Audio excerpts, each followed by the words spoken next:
Bismillah ar-Rahman ar-Rahim. I'd like to talk about the situation in Iran and the situation in the West where there are people of Iranian descent who are begging America to attack Iran to get rid of the current regime. But let us look at a little bit of history. In 1952, Iran had an election, and it was a fair election, and a man called Mohammad Mossadegh won the election.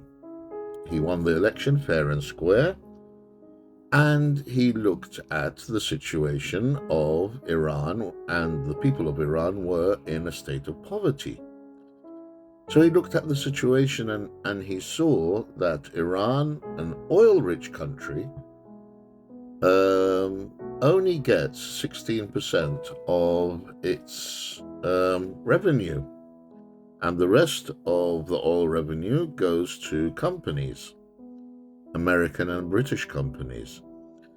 So he nationalized the oil and said Iranian oil is for Iranians. Of course, the Americans didn't like that, and they manufactured a coup against him.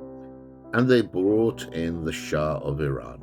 And the Shah of Iran straight away had his own security services called, I believe they were called the Sabak. And they were actually trained by Mossad. And he was a great ally of Israel. And he had people who were close to him, but the vast majority of Iranians lived in poverty and fear because the Savak would actually disappear people and execute people for any perceived slight against the Shah. But the Shah was America's man, so it was all fine and dandy for the rest of the world, while the Iranian people suffered. Then, in the late 70s, the British and the Europeans realized that America had its hand in the whole of the Middle East, and they had nothing left in it, even though they were the original colonialists.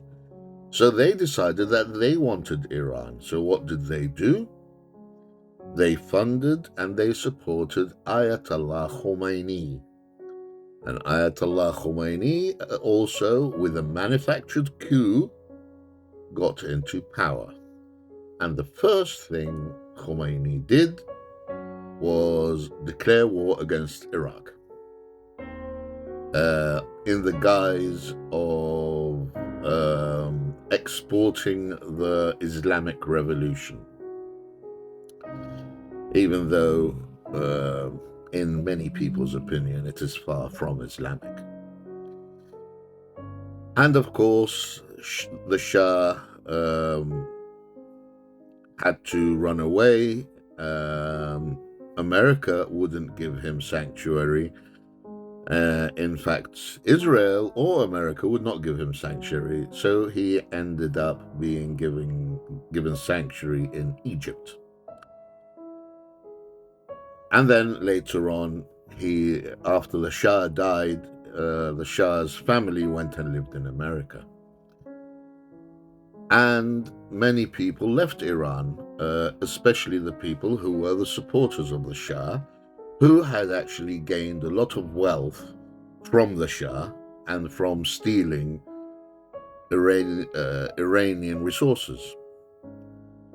So now we have a situation where the children of those people who had gained a lot from the Shah but were in exile are now asking America to attack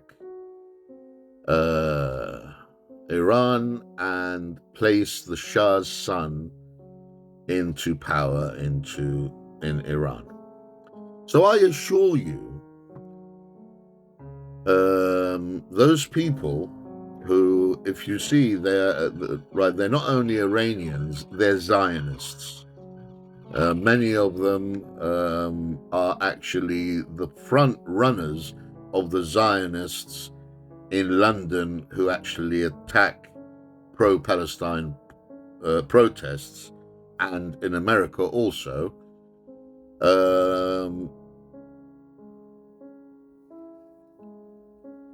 They don't have the Iranian society's interests in mind at all. So them playing the victim while at the same time asking America to attack their own country, which will lead to collateral damage of their own people, is telling. And it is telling on exactly what they are. They are nothing more than Zionist puppets. Now, believe me, I am far from a fan of Khamenei and the mullahs. In fact, I have spent the majority of my adult life fighting them. But that doesn't mean I'm going to be on the side of the Zionists against Iran. And thank you.